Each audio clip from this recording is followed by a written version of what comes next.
Hello, everyone. Welcome to Buck Wild. We're here every Saturday night at 9 o'clock. Join us because we have a lot to say about the Buccaneers, good, bad, or indifferent. Joining me tonight are my co-hosts. We have Slick, who's staying up all night from the UK to help us. How's it going, guys? How are you, Teresa? You good? I'm good. And we have superfan John Blakey. Go Bucs. And he has a lot of knowledge. And out of all of us, he's the one that's in Tampa. Yeah. So he might hear stuff before we ever do. From Georgia to the UK to Tampa. I like it. I like it. Yeah. We travel around. Diversify. Well. Diversify. That's it. Okay. So how's everyone doing? Everyone enjoy that game? Did everyone enjoy a bit of Victory Monday? I did. A win, yes, love it. The only thing that frustrated me, and I think I was talking to John about that, is there should have been more touchdowns. Yeah. I mean, you just convert two of those. We're looking at a 27 to 3 game, and it's a completely different picture. Yeah. Yes, it's great to get the win, but it's week one, and that's where I'm at. Right. That's my mindset is. I just would have liked a little bit more polish. Finishing off that fourth quarter with a tutty would have been nice, just to put the icing on the cake. Okay, we're still here. We still got this. We're still rolling. And I know it would have been really nice to get that Leonard Fournette touchdown, because I think that would have capped off a great running game for him, because he's one of the leading rushers in the NFL right now, and that lead dog mentality of him getting a touchdown would have probably meant a heck of a lot. What I think is funny is we all predicted a close game last week. We did. And it could have been a complete blowout. Well, I mean, it really could. I mean, if they would have converted all of those, you're talking in the 30s to 40s mark now, and it's not even a question. And with 3 points, you turn around and say you lost 42 to 3. I mean, the Dallas Cowboys goes from having a 19 to 3 game, which, it's not great, but at the same time, they can hang their hat up on something. They can hang their hat up on a defense that only gave up 1 touchdown. Still lost the game, but you can hang your hat on something. But you do that, you put the set with the 40 points on. Mm-hmm. There's nothing to hang your hat on. There's no glimmer of hope. True. So let's talk about our Tampa Bay Buccaneers. Tom Brady goes 18 of 27 of a 66.7 percentage of his pass rate, 212 yards, which is very modest for him. 1 touchdown, 1 INT, got sacked twice. Where's your grading on that? If you were to grade him on a 1 to 10. 7. I'm going high. I'm going to go like a 6.5, something like. It's not great. It's doable. It's doable. It's something that you'd think of.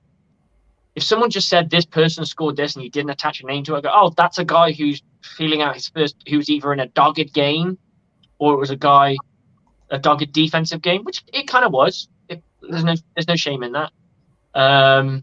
Or it was a rookie quarterback making his first start.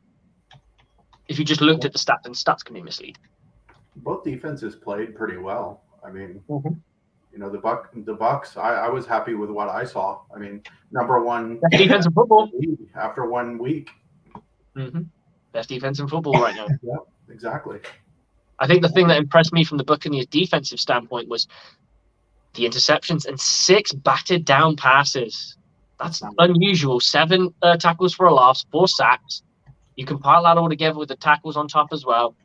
It was a nice little cherry on top. And I said, when we spoke earlier, I said, what would be we all had a difference of opinion on this. What would be the better story? Bucs defense digs their heels in and grinds out a win, bowl style, or Tom Brady throws for 400 yards and 5 touchdowns. And it ended up being my prediction. I won't say my prediction. My keys to the game was play defense and run the football. I feel kind of good in that now. I'll take that. We had 4 sacks too by 3 different players. So that was great. Mm-hmm.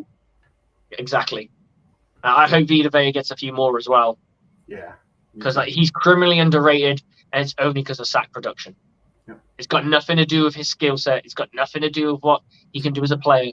It's a number on a board, and that number is sacks. They only care about sacks. It's if you play outside linebacker, no matter how many tackles you can make. If you can make 13 sacks, you're in the conversation of being an elite outside linebacker, and that's where Levante David struggled Then they move him inside, and then he gets even more discredit. But hey, we won't talk about that. Yeah, he had a great game. He had a great game too. Devin White led the team in tackles, and sacks. He and Levante were just flying all over the field. You know, they were there. I've got a real good feeling that this is going to be more of a defensive football team, and it's going to be more hard-nosed on offense. It's going to have that edge on the offensive line. Yeah. We're going to talk about that offensive line in just a bit. Teresa, I never got what was your grading of Brady? Brady, number or letter or what? Number the grade that you would give him from 1 to 10. So 1 said he's still get him out of my football team, and 10 was like, oh my god, we got a football god. Well, I'm going to give him an 8 only because he handled the ball well. He even handled the pressure that was coming on him overall well. He just couldn't punch it in. He had one mistake, really, didn't he? He had really one.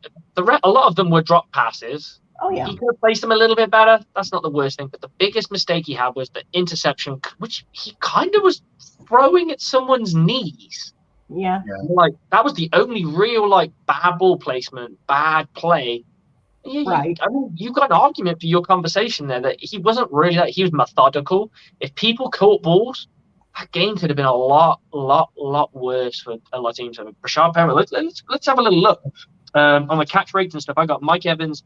He goes 5 for 7 with a catch rate of 71. Julio Jones goes 3 for 5. He's got a catch rate of 60%. So now we've already got a good chunk of passes that are being dropped by 2 elite guys. Chris Godwin goes 3 for 3. He's 100%. Russell Gage 3 for 3. Everyone else was 100% except for Rashad Perriman, who went 3 and out. Didn't catch a single thing. Couldn't catch the cold. Kind of disappointing because he has been clutched in the past. Right. Yeah. And that catch by Julio, that 48-yarder, was beautiful.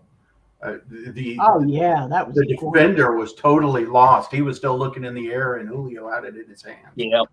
It was a bit of a Julio of old, wasn't it? Yeah, it was. We see a little bit more of that. And I think we're going to. What they wanted, I think, the feeling with what I get with Julio is they don't want to use him as a number 2 or a number 1. They want to use him as a rotational number 1 or a number 2. So that way, you've got 3 guys in rotation as your outside guys. I mean, we know that Chris Godwin can play slot. I mean, if you're going to go elite and you're going to go for that 10 personnel, so 1 running back, all wide receivers, spread formation, however you want to go 2x2. And Julio was number 2 on the team in rushing yards with 17. Mm-hmm. Yeah. So with those 2 end arounds, the end around that he got the first down on, that was beautiful too. I like the way they're using him. I think my biggest takeaway is, what are we doing with Darden? Because I didn't see nothing from him. No. His sweep, his running sweep gained him 2 yards, and that's all it wrote. He dances way too much when he gets the ball from punt returns. I want to just see him. Mm-hmm. This is my frustration when I watch. I can see he's got the talent. He's trying to make people miss before they miss, but the problem is you need to be one-on-one when you're going to do that juke move or cut in left, cut right, or whatever. It's a one-on-one situation. You got 5 guys bearing down on you. There's no point in cutting. It's hit a hole, drive through, and get everyone whatever you can. Because that juking, dancing around in the field, they're just getting closer and closer and closer. No one's falling for it. All they got to do is watch your near side hip, whichever angle you're coming from. That's what I coach. Near side hip, pop the near side shoulder. It's all she wrote. But for some reason, he's there shifting. I'm like, what is this guy doing? It always bothers me when somebody does that, because by the time you dance back and forth, you could have been closer. 10 yards down the field. Yeah. Mm-hmm. And the whole juke. I come from a rugby background. I played rugby before I played American football. It's a one-on-one situation to get past a guy. It's not something to get past 5 guys, because all you end up doing is there are other burger restaurants available, by the way. You end up just running east and west because they just keep pushing you out, which is what they want you to do. Right. That's the kind of the premise of defensive football. And in that instance, it's offense versus defense. You need to find a hole, hit it as hard as you can at a slight angle. That angle is, and you hit it hard, you'll get through. You should get through. And then once you get to the next level, that's when you start juking. It's like a running back gets the ball before he gets past his lineman and he's dancing. He's going to get knocked in the backfield. Yeah. But once he breaks the barrier of getting to that second, he gets to the second level. So it's him versus linebackers. He might make a guy miss and then bang it for